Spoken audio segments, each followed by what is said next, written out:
ராஜேஸ்வரி வணக்கம். அமெரிக்க அதிபராக இரண்டாவது முறையாக ட்ரம்ப் பதவியேற்றதிலிருந்து அவர் மேற்கொண்டு வரக்கூடிய அதிரடியான நடவடிக்கை என்பது இந்தியாவுக்கு அடுத்தடுத்த அதிர்ச்சி ஏற்படுத்தி வருகிறது.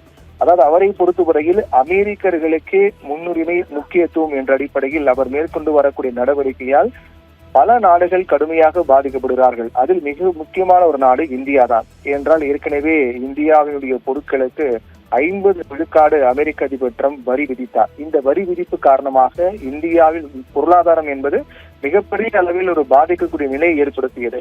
அதைத் தொடர்ந்து இந்தியாவிலிருந்து அமெரிக்கா சென்று பணியாற்றக்கூடிய ஐடி ஊழியர்கள் அவர்களுக்கு அடுத்த ஒரு அதிர்ச்சி ஏற்படுத்தி கொடுத்திருக்கிறார் அமெரிக்க அதிபர் ட்ரம்ப். அதாவது அமெரிக்காவில் சென்று பணியாற்றக்கூடியவர்களுக்கு வெளிநாட்டவர்கள் பணிபுரிவதற்காக வழங்கப்படக்கூடிய H1B விசாவினுடைய ஆண்டு கட்டணம் என்பது 88 லட்சமாக உயர்த்தி அதற்கான நிர்வாக உத்தரவில் அமெரிக்க அதிபர் ட்ரம்ப் கையெழுத்திட்டிருக்கிறார். இது சாதாரணமாக கடந்து போகக்கூடிய ஒரு செய்தி கிடையாது. ஒரு மிகப்பெரிய ஒரு செய்தியாக தான் இது பார்க்கப்படுகின்றது. என்றால் இதற்கு முன்பாக எவ்வளவு தொகை இருந்தது என்றால் 1,32,200 ரூபாயாக இருந்தது அந்த ஆண்டு கட்டணம். H1B விசாவுக்காக செலுத்த வேண்டிய ஆண்டு கட்டணம் 1,32,200 ரூபாயாக இருந்தது. ஆனால் இப்போது அது 88 லட்சம் ரூபாயாக உயர்த்தி அமெரிக்க அதிபர் ட்ரம்ப் உத்தரவிட்டிருக்கார். அதாவது அமெரிக்காவுடைய டாலர் மதிப்பில் சொல்ல வேண்டும் என்றால் 1 லட்சம் அமெரிக்க டாலர் அதாவது 88 லட்சம் ரூபாய் செலுத்தினால் மட்டும்தான் இங்க இருக்கக்கூடிய ஊழியர்கள் அமெரிக்காவில் சென்று பணியாற்ற முடியும். அந்த நிலையை அமெரிக்க அதிபர் ட்ரம்ப் உருவாக்கி கொடுத்திருக்கிறார்.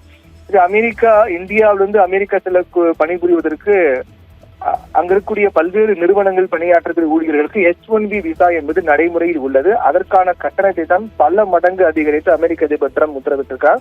அமெரிக்க நிறுவனங்கள் வெளிநாட்டு ஊழியர்களை பணியமர்த்த வேண்டும் என்றால் அமெரிக்காவில் செயல்பட்டு வரக்கூடிய நிறுவனங்கள் வெளிநாட்டு ஊழியர்களை பணியில் அமர்த்த வேண்டும் என்றால் H1B விசா கட்டணம் செலுத்த வேண்டும். அதற்கு அவர்கள் இதுவரை செலுத்திய தொகையை விட அதிக தொகையாக 88 லட்சம் ரூபாய் செலுத்த வேண்டும்.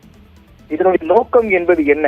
ஏன் இந்த நடைமுறை கொண்டு வரப்பட்டிருக்கு என்றால் 88 லட்சம் ரூபாயை செலவு செய்து ஒரு நிறுவனம் வெளிநாட்டவர்களே தங்கள் நிறுவனத்துக்கு வேலைக்கு எடுக்காது. இதன் மூலமாக அமெரிக்காவில் இருக்கக்கூடியவர்களுக்கே ஒவ்வொரு நிறுவனமும் முக்கியத்துவம் கொடுக்கும். அங்கிருப்பவர்களுக்கு தான் முன்னுரிமை என்ற அடிப்படையில் அவர்களுக்கு அனைவருக்கும் வேலை வாய்ப்பு என்பது கொடுக்கப்படும்.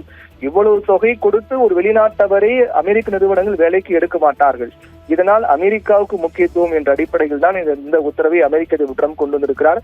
இது இந்தியாவுக்கு மிகப்பெரிய ஒரு பேரிடியாக பார்க்கப்படுகிறது. என்றால் ஒட்டுமொத்த உலக நாடுகளுக்கு தானே, ஏன் இந்தியாவுக்கு மட்டும் அதிக பாதிப்பு என்றால் கடந்த 2020 ஆண்டு முதல் 2023 ஆண்டு வரை இந்த 3 ஆண்டுகால காலகட்டத்தில் மட்டுமே நாம் பார்த்தோம் என்றால் அமெரிக்காவால் வழங்கப்பட்ட H1B விசாக்களில் 71% இந்தியர்களுக்காக வழங்கப்பட்டிருக்கு. ஒட்டுமொத்தமாக அமெரிக்காவிலிருந்து வழங்கப்பட்ட H1B விசாக்களில் அதிகம் பயன்பெற்றவர்கள் இந்தியர்கள் தான். 71 விழுக்காடு விசாக்கள் இந்தியர்கள் பெற்றிருக்கிறார்கள்.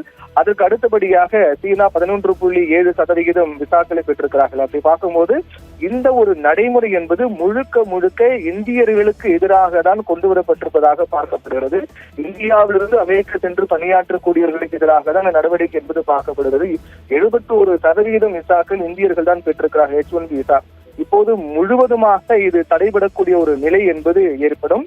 இதனால் பல்வேறு தரப்பட்ட மக்கள் கடுமையாக பாதிக்கப்படக்கூடிய நிலையை அமெரிக்க அதிபர் ட்ரம்ப் உருவாக்கி இருக்கிறார். இதற்கு வெள்ளை மாளிகை தரப்பில் விளக்கம் கொடுத்திருக்கிறார்கள். அதாவது மிகவும் தவறாக பயன்படுத்தப்படும் விசா முறைகளில் ஒன்று H1B விசா என்றும் அமெரிக்க தொழிலாளர்களால் செய்ய முடியாத பணிகளை செய்யக்கூடிய வெளிநாட்டவர்களை பணியமர்த்துவதற்காக மட்டும்தான் இது பயன்படுத்த வேண்டும். ஆனால் அதற்காக இது பயன்படவில்லை என்ற ஒரு குற்றச்சாட்டையும் வெள்ளை மாளிகை வெளியிட்டிருக்கிறது அறிக்கையின் மூலமாக.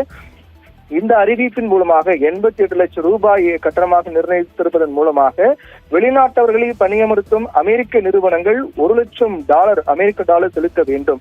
அப்படி என்றால் அவர்கள் அந்த அளவுக்கு அது வெளிநாட்டவர்களுடைய பணியாளர்களுக்கு முக்கியத்துவம் கொடுக்க மாட்டார்கள். இதன் மூலமாக உண்மையிலேயே திறமையான அமெரிக்க தொழிலாளர்களால் செய்ய முடியாததை செய்யக்கூடியவர்களாக அவர்கள் இருப்பதை உறுதி செய்யும் என்றும் வெள்ளை மாளிகை விளக்கம் கொடுத்திருக்கிறார்கள். இதன் மூலமாக அமெரிக்காவில் இருக்கக்கூடிய Amazon, Microsoft, apple, Google, Wipro உள்ளிட்ட பல்வேறு நிறுவனங்களில் இந்தியர்களை சேர்ந்தவர்கள் பணியாற்றி வருகிறார்கள். அவர்கள் இனி அங்கு பணியாற்ற முடியாத ஒரு நிலை ஏற்பட்டிருக்கிறது. அத்தகைய மிகப்பெரிய அதிர்ச்சி வைத்தியத்தை அமெரிக்க அதிபர் ட்ரம்ப் கொடுத்திருக்கிறார். இது ஒன்று. மற்றொன்று என்னவென்றால், அமெரிக்காவில் தங்க விரும்பக்கூடிய தனி நபர்களுக்கு கூட தி ட்ரம்ப் கோல்ட் கார்டு விசா என்ற ஒரு புதிய திட்டம் ஒன்றையும் அறிமுகப்படுத்தியிருக்கிறார் அமெரிக்க அதிபர் ட்ரம்ப்.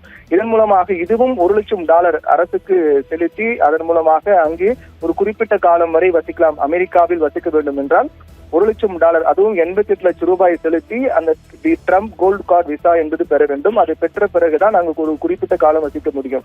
இது முழுக்க முழுக்க சட்டவிரோதமாக குடியேற்றத்தை கட்டுப்படுத்தும் நடவடிக்கையாக பார்க்கப்படுது என்றும், இதன் மூலமாக அமெரிக்காவினுடைய வருமானம் என்பது அதிகரிக்கும் என்றும், இதுதான் இந்த திட்டத்தின் நோக்கம் என்று அமெரிக்க அதிபர் ட்ரம்ப் சொன்னாலும் கூட முழுக்க முழுக்க இந்தியர்களுக்கு எதிரான ஒரு நடவடிக்கையாக தான் இது பார்க்கப்படுகிறது. அடுத்த கட்டமாக அமெரிக்காவில் பணியாற்றக்கூடிய ஐடி ஊழியர்கள் என்ன செய்ய போகிறார்கள், இந்தியா அதற்கு என்ன நடவடிக்கை எடுக்கப் போகிறது என்பதுதான் நாம் பொறுத்திருந்தால் பார்க்க வேண்டும். ராஜேஸ்வரி.